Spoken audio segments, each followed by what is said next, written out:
go. Okay, sorry for being late, folks. Our police committee ran a little over, and that's just the way it goes when we're working on preliminary budget stuff. So sorry about that. My call is 26. Please stand and join me in the pledge.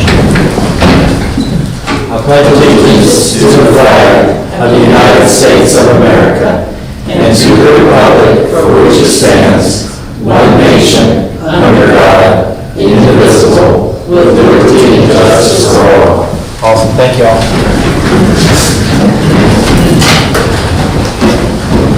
Okay, everybody received their memo from AC and the minutes from last meeting. Anybody have any questions for Melinda or AC in reference to the minutes, any changes or amendments? If not, I need a motion to approve. I'll make the motion to approve the minutes. Thank you, Isaac. Do you have a second? I'll second. Any Clarence? Yes. Yes. Yes. Yes. Yes. Yes. I didn't have to ask. Just let's get started already. Treasurer's report. Everybody has a treasurer's report? Any questions from Melinda on it? Okay. Bills for payment. Now, I had a question for the chief about item number 13, which he explained to me. We had to replace the headlight in those PD vehicles, and the headlight itself is $1,600. So that's what that was for. It had some items on the car they were trying to Band-Aid together, and I guess in the snowstorm it was just started falling off. So they had to replace it. So that was an unexpected cost that we had to spend. Anyone have any other questions on any line items? Okay, quite a bunch today. Do I have a motion to approve? Make a motion to approve. Thank you. I'll second. Okay. Round number. Yes. Yes. Yeah.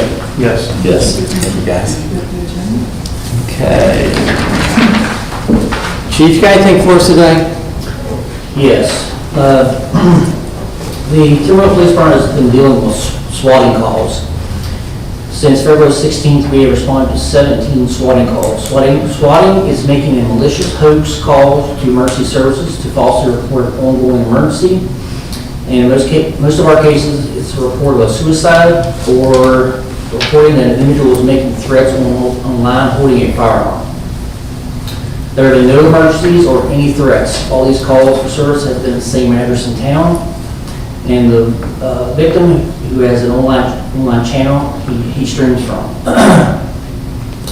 Officer Sergeant has obtained multiple misdemeanor warrants, including stalking, harassment by computer, harassment by phone, and harassed emergency personnel. This individual is out of state, and the Commonwealth Attorney's Office has stated they will be extraditing him back to our state to face trial. These calls are a waste of resources for our officers and the Emergency Communications Center. So I understand. So someone out of state is swatting the same person here in town? Yes, he has I guess it's either a YouTube channel or he's on a Discord channel. Okay. So a lot of times it's either about politics or they're gaming and they're upset because they beat in a game or whatever the case may be. And so this person out of state is upset with this person in town, so he's calling our emergency communication center to report a false call. Have they found the person out of state yet? I have not heard, but there's outstanding warrants. Okay. Well, that's disturbing. But thanks for taking care of that. Anything else, Chief? Does anybody have any questions about the email I sent out? Okay. Okay. AC, you got to have something today, I'm sure. I always have lots.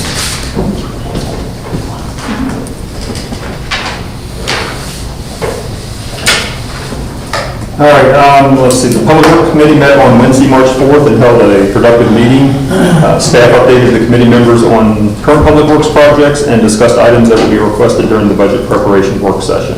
And we'll get into the budget stuff, planning and scheduling in a little bit under the finance section. Last month, we talked about the flood resilience plan that we worked with Plain District Commission on of getting a study going. We had two major areas, two major properties that we were looking at as far as potential sites for improvements, mitigation strategies to go on. One was a common area that it was in Timber Hills subdivision, but the homeowners association has indicated they aren't interested in doing anything with that land.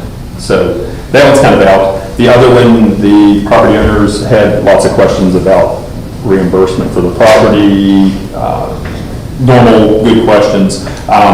The Plain District Commission is kind of switching things around as far as how this will proceed, but they said that it should still get, basically the study will occur under the broader regional plan development. But they said that first part of that study should be enough that we'll still be able to apply for the funding that's due, the application's due at the end of September. So we're still on track to try to get that, something addressed with that. But we need that study, first part of the study done beforehand so we can tell the property owners exactly how much we would be looking at for those mitigation strategies. I put in the memo about the IT contract. This has not been a fun project. Myself and, well, primarily Melinda and I have been dealing with this a lot.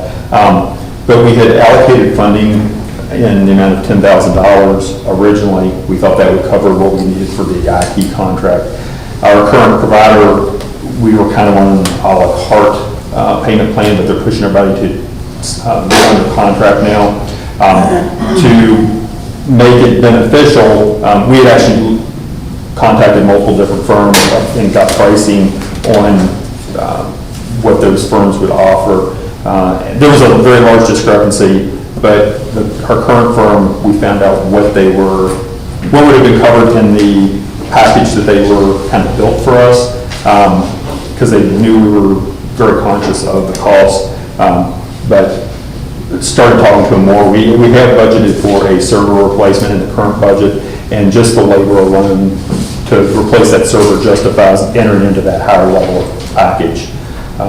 So since that bumps it up more competitive or closer to the other firm we got a quote from, that's why we're kind of going back and reviewing everything now between both of the firms, trying to get a better evaluation of what they're offering. But all that to say, what we would like to do is request that council bump that allocation from $10,000 to $22,000 so that we can get under contract. And and one thing I didn't put in the memo, that is a recurring cost. So there's a one-time $1,600 fee for the one firm, but it would be right about $20,000 this year, and then $21,000 and some change for next year with a normal increase. So Have you contacted any but the two? we reached out to others and couldn't get proposals from others. DTG? That's who one of them is that we're dealing with, because they handle a lot of municipal accounts, and are a very reputable firm. So, yeah, that's the other one that we're not currently using. That's the other one that we're dealing with. A good group. Yeah. That's who y'all work with? Yeah, they have quite a few municipalities around that they handle stuff for. Very good support. And it's, unfortunately, we can't, everything is so IT dependent anymore that you can't really cut corners anymore. You're almost captive to having to have this service, especially with the cybersecurity and everything. So it kind of is what it is.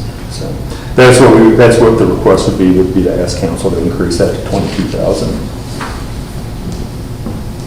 I guess we need a motion to do that so he can, We can go through these one at a time, yeah. you want to do one, let's Let's just do one at a time. I think it'd be a little easier that way.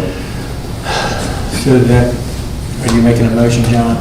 Yes, I make a motion that we raise that allotted amount by 22, up to Up $22,000. to $22,000. Okay, do I have a second? Second. Any further discussion? Okay.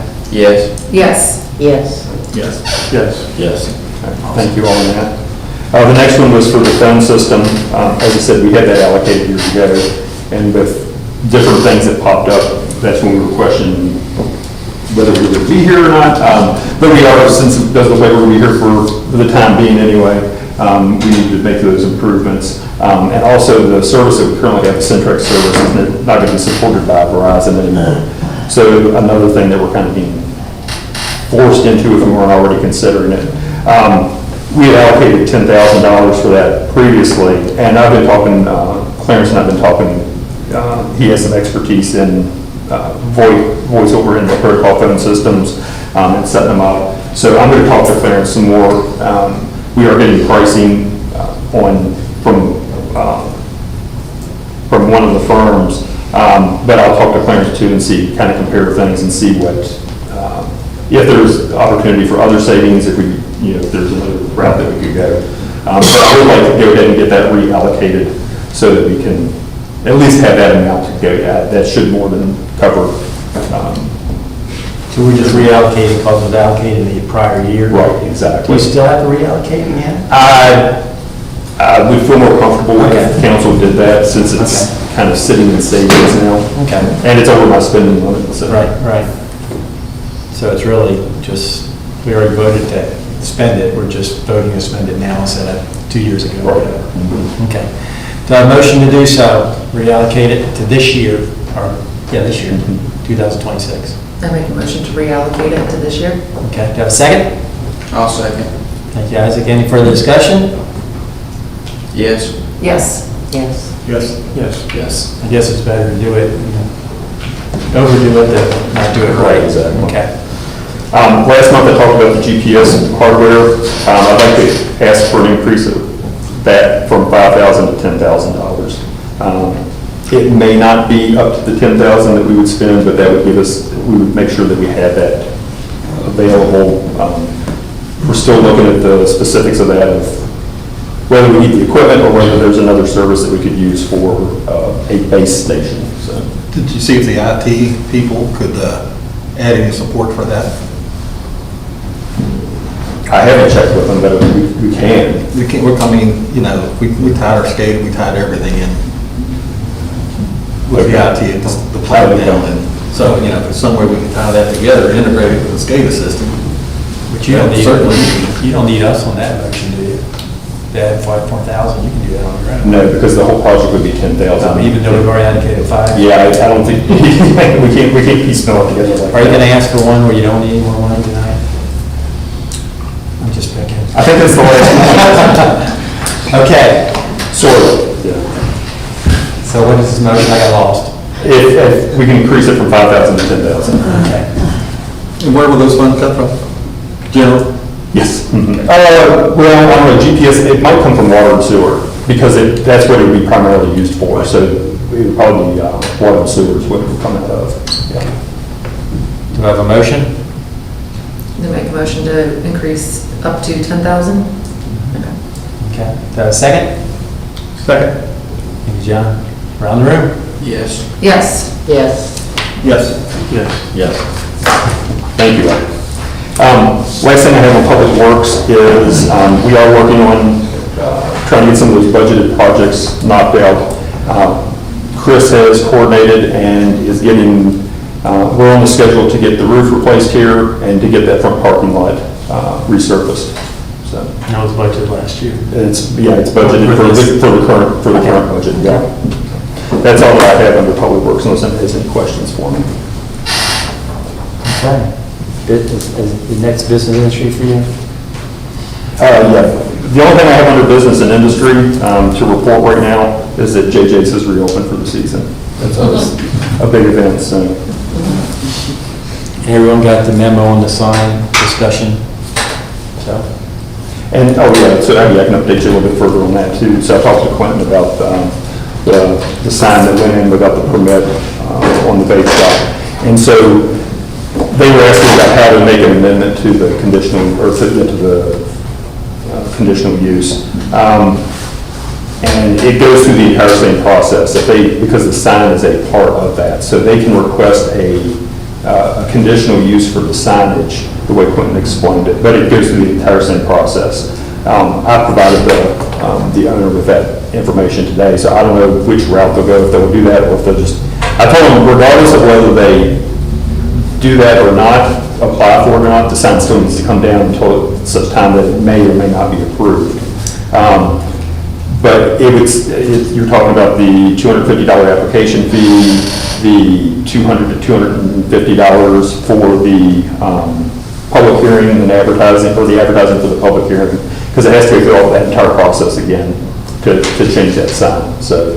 But it would be it wouldn't be a conditional use permit, to say if they can do the vape shop or not, it's just. It would only be for the sign, because the other one has already been. I don't understand that. I thought that was a condition we made on the special use permit, as long as they went and put the signage up that they presented to us at that meeting to vote on the conditional use permit. Right. So if they don't put that signage up, so they're, as far as I'm concerned, they're done. I mean, they don't get, that's just a proffer they offer. They should not be offered anything else for the signage. You either take it down or they close shop. Because that was a condition we put on the special use permit. And that's what AC's holding to right now, but I guess he's saying they can But come back. regardless, if they don't do what we stipulated in the special use permit, we're not able to offer them a special use permit for the signage. Because it's going against how we offer the special use permit for the. And that's what I told them. I said, based on the conversation or the discussion that occurred during the conditional use public hearing, at that time, I said, in my opinion, I don't think, and I said purely in my opinion, I don't think that there's a very good likelihood that a new sign, conditional use sign would be approved for that sign. But I don't see the necessary step of even having to go that. I mean, I guess they either take the sign down or they close their doors. I mean, that's what the special use permit basically says, because that's why we let them do it. Right. And that's what I explained to them. But when I was talking to Quentin said that's their avenue is they can request a change to the sign by going through that process again. What was the reason for not doing it? Which basically would be the same thing, you'd reject it, they'd be back to where they were right now anyhow. If they came in and after a sign, everyone said, what John just said, the reason you have your vape shops cost it a sign to present it, and we say no, they'd have to go back to. I just think it's an unnecessary step. It's just the president, I don't think we should regard it. That was the condition on it. They can't meet the condition, they no longer possess the special use permit. No other applications for nothing else, it was all specified in the first permit. That's my feeling. And so I don't know if you want to get into this or not, but I don't know from a legal standpoint, if you have to offer, if there has to be an avenue for them to request a change. That's. I think you're correct. I think that Quinn's point was that if they were going to do anything, it would have to be the exact same thing they did before. There's no shortcut. There's no amendment that they can request. It would have to be the full process over. You certainly don't have to approve it, but I think if they. So they'd be asking for another special use permit for the vape shop, not for the signage. I agree with that, I think Right. that's more like it. For the use, the same use. They can come back and say, we want to do a vape shop with this sign, and we can say yes or no. You can't do a vape shop with that sign. Well, as far as But they could do a vape shop with the old sign. Right. Yeah. And that's what Quentin's saying, is Yeah. like, it would be conditional use on a new sign. It's not, it's, I don't know if I agree with I that. don't agree with that. It's going to be another special, they're not following what we requested. I want to know Therefore- why they did not do the original sign. they said they rebranded.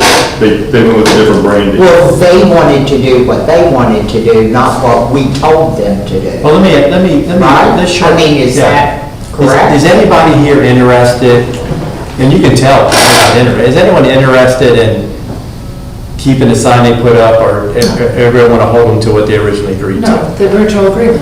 What about Isaac? I mean, if. I would like to see it Okay, change. and what do you say? Original agreement? Original. Original. So just let them know that don't even bother because it's not going to be approved. Yeah. You And I have to talk to you and Quentin about that. I don't know if there's any, if like, we legally have to offer them. If we legally have to offer, if we legally have to do it, then that's one thing. Right. But it's nice for them to know, I spend $1,000 or whatever, because it's not going to get approved. And that's what I've tried to convey to them, is that based on previous discussions, I don't think it would be a. Yeah, but if we legally have to hear it, then we'll legally have to hear it, but I'd like, yeah. It's not like we're making $1,000 or making $500 off of that either, because most of that goes to advertising. But I still don't understand. They rebranded what? A sign?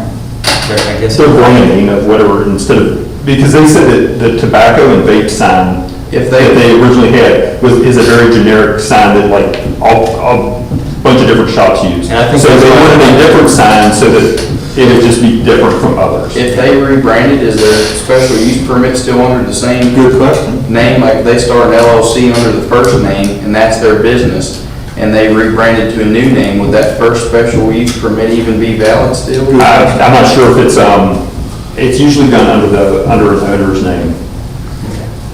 Is the sign still up? Well, their business, their state business. But I told them today that it needs to be taken down. Okay, yeah, I think, It's not yeah. open tomorrow unless it's down. Well, they can't open their building with that sign up there, so they can't get occupancy and all that stuff, a business license and all that with it. Well, they've already purchased their business license. Oh, before the sign went up? But we will, we give them the thumbs up, they can start I working. mean, we can always rescind the business license. That's Yeah, it. I would give them so much Would time. you have to give them an ordinance violation then, since they already have their business license? Yeah, the ordinance violation is their conditional use permit. Mhm. All we ask is to do what you told us you're gonna do. Because the picture that they presented of the signage was attached to the conditional use permit. Like, so it's very clear, there wasn't anything like, well, that was just a, sort of what it's gonna look like. And it was like, yeah, and that's what they were told. I mean, unfortunately, what happens in this kind of situation is, if the first thing they do is violates what they said they would do, it makes you question what will happen down the road. What's the Yeah. next? Sets a precedent. You can't do the first thing right, what about the second, third, fourth, fifth, and sixth? So, I mean, if we legally have to do it, I kind of feel it's more what John's talking about, where it's, we approved your business based on this, now will you approve our business based on this? And probably, tell them probably won't, but if we legally have to hear it, then we'll legally have to hear it. Yeah, if I don't have to accept it, I mean, I know the feeling of the council, and I'm sure the planning commission probably has the same opinion, that I just won't accept it. But I'll talk to legal counsel about that and It's see just what a due they. process question, do they have should there be a mechanism or not? So, I think, that was our only big main concern when we were discussing it. Well, the appearance, that was the whole, that's what I said when I told him, I said, the discussion around the appearance was the major component of the whole thing. So, I wasn't against the business itself, I just was the business the way they advertised that business. Okay. anyway, that's the update on that.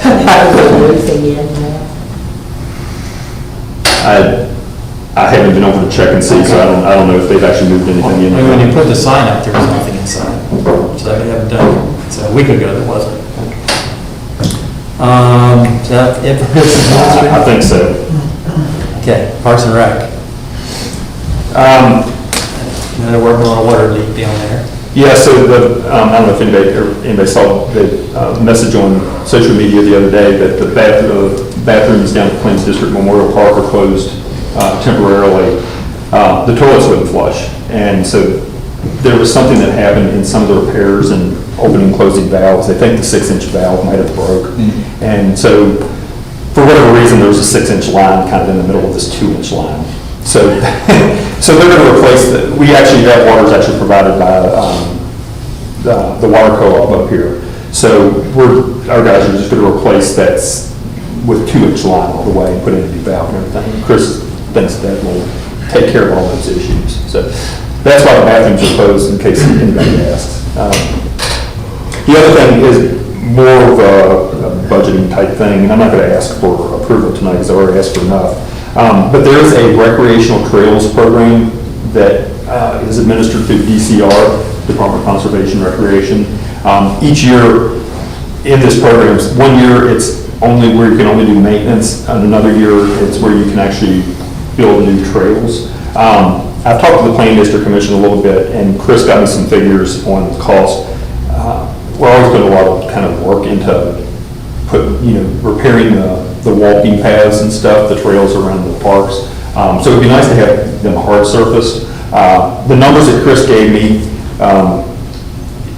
it's about $58,000 at Plains District Memorial Park, about $56,000 at the American Legion Park, and then to do a connector from West Riverside Drive on the town property down to Plains District Memorial Park, it's about $26,000, which adds up to $140,000. So that grant is an 80-20 match. So if we had put up the 20%, it would be $28,000. So keep that in mind, the grant applications are due, I'm sure it's probably a competitive grant like every other grant that's out there.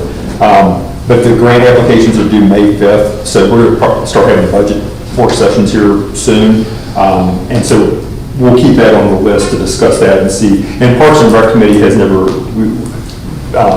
I had to cancel on that one. And so we need to reschedule that too. And that could be something the Parks and Rec Committee could discuss too. Maybe we could ask somebody in the Ruthin or the Lions if they'd be willing to share some of that cost like they've done with the town of Broadway. That's a really good idea. Yeah. So, but anyway, keep thinking, I mean, it's $28,000, but I think it would be a nice improvement.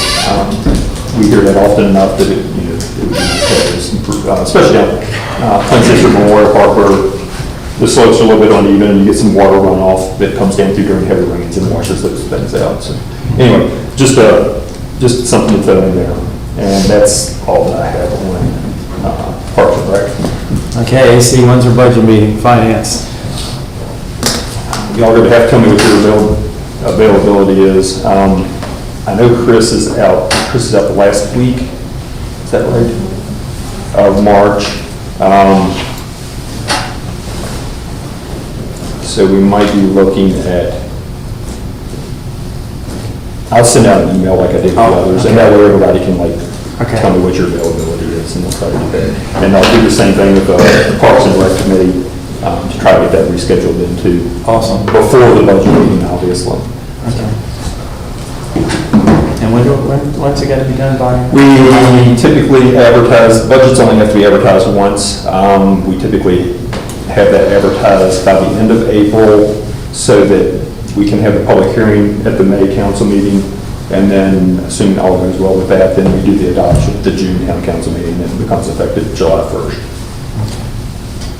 And you guys will have, I know I got my reappraisal. Your reassessment. Right? Reassessment, excuse me. And I guess that'll be figured in the cost differences of that. We'll be talking with the county to see if they can give us a roll that shows what our the total valuation of town properties is, taxable properties is, and we can go through. We do that each year with personal property because that changes, obviously pretty frequently. But then every 4 years with the reassessment, we do that with the real estate. Awesome. Personnel, anything? We hired an individual for our marketing events coordinator, admin assistant position, and they started on Monday. So once we get through the probationary period, may see if they will come into the town council meeting to be introduced. So. And she was very excited. Yes, very excited. Yes. And then one thing I didn't have that I didn't send out in the agenda, Quentin's office was working on it. However many months ago, council approved to reappoint Todd Thomas to the Board of Zoning Appeals and appoint Natalie Sherlock to fill Kevin's vacated position. We needed to adopt a resolution at that time, and so Quentin's office prepared the resolution. I attached it in an email today, but I mean, we can read it if you want. It's basically saying that Natalie will be appointed, Todd will be reappointed. Natalie's term will go through June 30th, 2027, which is basically finishing out Kevin's. They're 5-year terms. And then Todd's will be June 30th, 2030. 2030, yeah. So we need a motion to adopt the resolution. Adopt the resolution. I make a motion that we adopt the resolution. Do you have a second? A second. Conrad? Yes. Yes. Yes. Yes. Yes. Yes. Thank you. Sign it. This is the. That's the official one. And that's all that I have for tonight. Do you get this? Yep. Ernest T. Bass. Ernest T. Bass. Okay, Places Memorial Museum. Sharon, what you got? We are finished with the construction and everything is moved back in. Is there gonna be a grand? I'm tired. Is there gonna be a grand reopening or anything? No. No little ribbon cutting or anything like that? Oh, man. But you might be able to Come speak. No, I'll stay in the vice mayor, go cut a ribbon. Okay. You got something for us, Ben? A little bit, I guess. Probably some of these you've heard before. Now, I saw a picture you giving a talk somewhere. Where were you talking? Was it in the paper? That's all? Well, the other night I had to go up and talk to my relatives. Okay. So I tried to make Timberville sound as good as it could. They didn't know about the town of Timberville, so. You dressed up a little more for them, I though. was on. You all dressed up for them. You want to go home, James? Okay. Theodore Ball, he lived on C Street. Wrote to Mr. Carey, he was on the depot, that 3 days after he landed in France during the World War II invasion, his rations included tomatoes that were canned at the Ziegler Cannery here in Timberville. The cannery received letters from Rockingham County boys in Iceland, England, and North Africa that told them of eating peaches canned at the Ziegler Cannery. Those things went all over the world. Of course, back during World War II, the Ziegler, they canned stuff for the public besides, and I think the big part of the business was the military. So, July 3rd, 1973, the truck filled with gravel crashed into the Mason Motor Sales building, and that ended up killing 2 people. Really? Nelson Gordon became county treasurer in February 1955. The budget that year was $15,000. Nelson was paid $75 for the year. AC spent 10 times that budget just tonight. After almost 20 years, he retired from that job in June 1974. I found an article about the distillery. The owner said, in this business, the internal revenue sits on their coattails. The older folks always tell me that the feds really kept a hawk eye on that business. They said they were around here all the time, when the distillery was operating. In 1956, at the height of apple season, the Ziegler Cannery was turning out 11,000 cases of applesauce per day, plus the spiced apples and apple juice. When the prisoner of war camp was in operation, a crew of prisoners could be checked out for work each day at the cannery, the poultry plant, the orchards, and the farms, and so forth. The prisoners were actually paid 80 cents a day. After the war, one of the prisoners came back to Timberville and lived here the rest of his life, because I always heard they were well treated, And that's the best thing that could happen to them was being captured. I think there's no doubt about that. Do you know how many prisoners were here? Well, it varied, anywhere from 113 to 205. And then one of them escaped, maybe we talked about this, but he was working at Ziegler's Cannery, and he took off from work, and they finally, I think they caught him about 12 hours later, and it used to be a barn over in the American Legion area, and they caught him in that barn. And I was wondering myself, well, where do you think he was gonna go? Anyway, that's all I've got. Yeah, a lot of ocean to go. Thank you. Thank you. Okay. Council have any other business? I have one small thing. John, I talked to John a little before the meeting, and his work commitment has put pressure on him as far as being able to go to the police committee meeting. So I needed 3 people, Clarence, Sharon, or Isaac. If anyone's interested in joining, becoming a member of the police committee, just let me know. So, if you just send me a note, or we're living along good like we are now, but if someone's really wanting to get into the police department, what goes on there, let me know. You have missed me, so you all carried on well.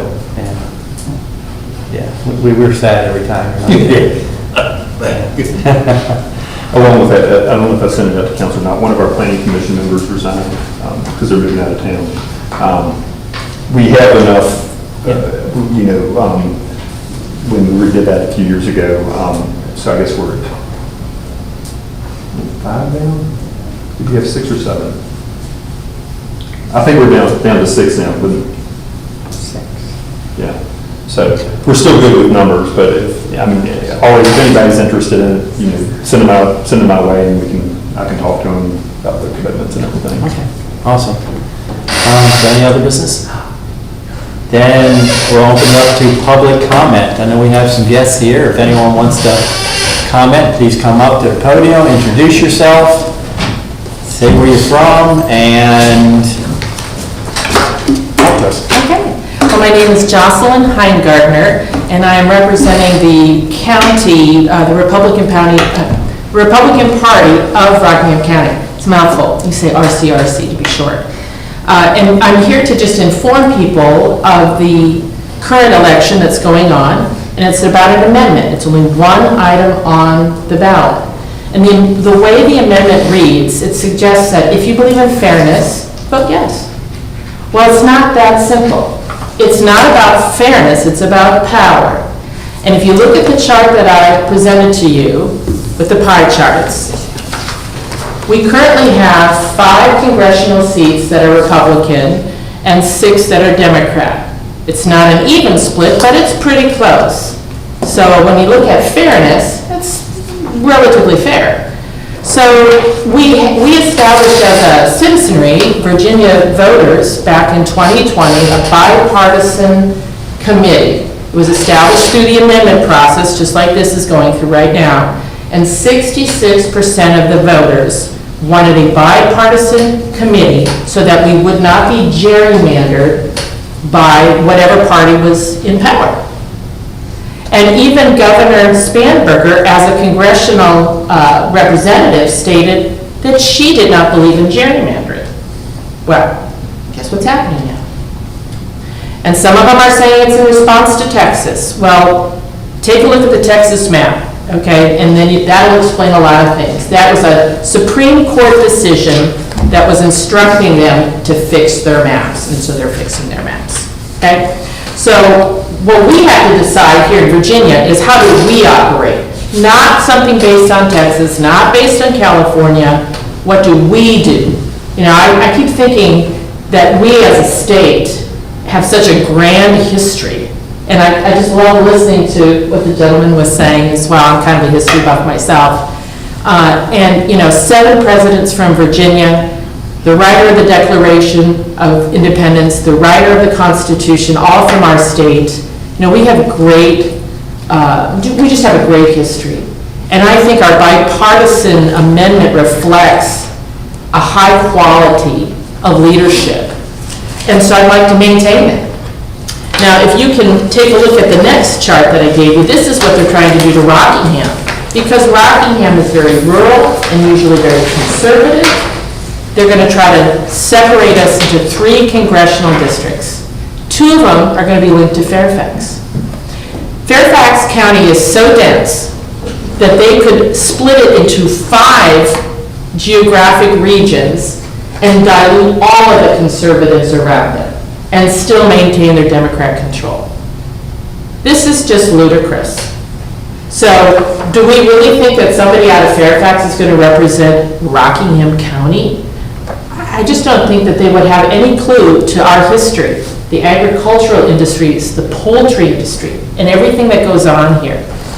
And Augusta County is facing the same thing. They would be splitting that into 3. Harrisonburg, Charlottesville, Roanoke, and down to Blacksburg is going to be called the College District. So it's all linking the college towns. Again, how will that shape what goes on here? I think it would be significant.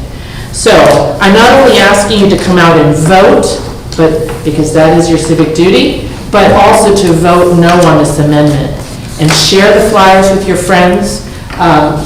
My colleague here, Dan, has got signs out in his truck with us today, so if you want yard signs. We don't have $50 million to pump into this, which is what the Democrats have done. And it's not Virginia money, it's coming from outside Virginia. $50 million. So all we can do is what we can do here locally, and that's get the word out by mouth, by texting, by email, put a sign out, remind people what's going on. The reason we have Abigail Spanberger is because only 42% of the voters turned out last fall. We cannot afford this. This should be a bipartisan issue. It should not be a Republican issue. But some people have gotten so extreme that it's basically political life or death for Virginia. And so I just ask again that you would all come out and vote no and do what you can to support. I think there's a resolution that has been going through some of the townships as well. I would encourage you to take a look at that and possibly having a vote on that as well for your town. Thank you, appreciate it. Thank you. Thank you. Stacy, have we received any copies of that resolution? I noticed that Grotto's adopted it earlier this week, Rockingham County has. The only thing was in the email that I Is that- sent out. is that That what was at the bottom of it. My feeling is, as a council member, I don't know how the rest of you feel, I'd like to see you check into that and see how the town can come up and adopt the same type of resolution and go on record that we don't support this coming up. Again, that's just me saying, and maybe you need to get the consensus from the whole council to do such. Direction. Let me hear what the council's feeling here. I think we should see if we can adopt that as well. Okay. I'm not interested. Okay. Yes. Yes. Not interested. So there's 4 interested and 2 not, so I'd say go ahead and see what it takes to do that. The shame about it, all this, is, you know, I hate the fact that they're splitting Rockingham County into 3 different things, but at the same time, I don't know what any of you are, and I don't care what any of you are, because we're all here just for what the town does and what we can do for the town. So, but again, it's a shame that this gets done and drags us into stupid things like this, if I can say it that way. I just don't want Fairfax County telling us what. Be fair representation. Okay, so looking to see what it needs to do, and you can bring it up, I guess, for a vote, and whatever we do for a resolution. We'd have to put it as an agenda item for discussion next month. Okay. Any other public comment?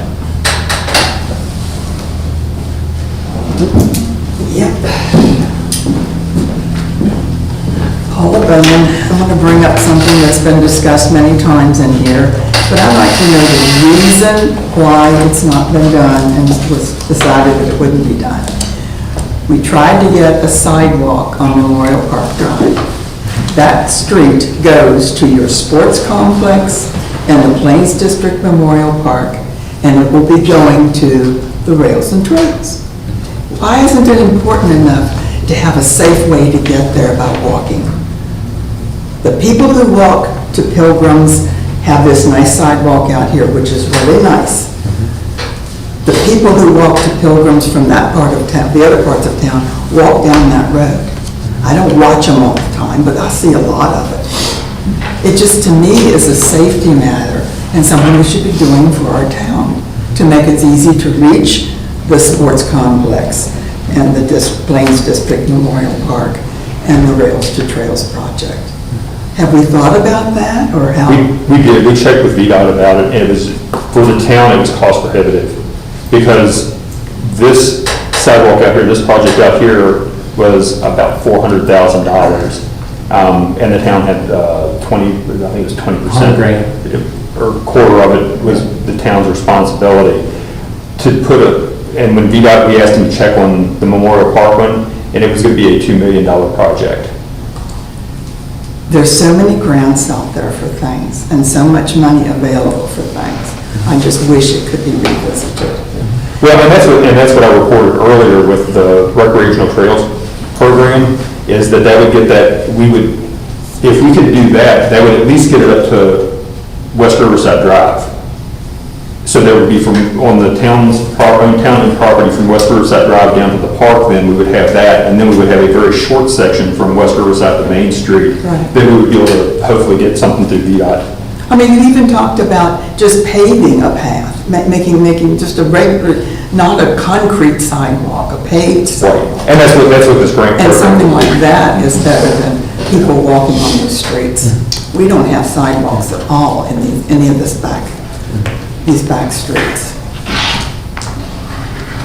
One other thing, I was very pleased to see the write-up in the minutes about how our town manager has been pitching in and helping the maintenance people.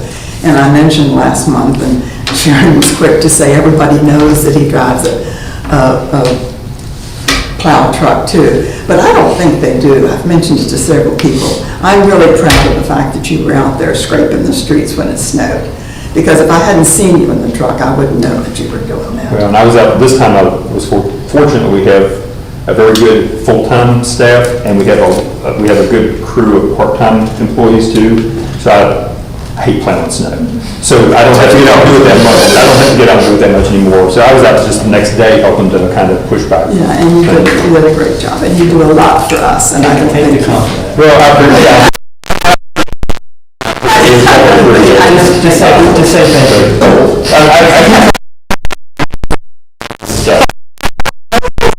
In the town, I've heard people in back not far from here say negative things, like Sharon said she doesn't want to hear them. I don't want to hear them either, but there are people who do complain that the council or the manager and the mayor don't do anything. That's not true. Not true at all around here, and we're proud of you. I appreciate that. Almost made it without getting picked on. Okay, any other business? Public comment, anything else?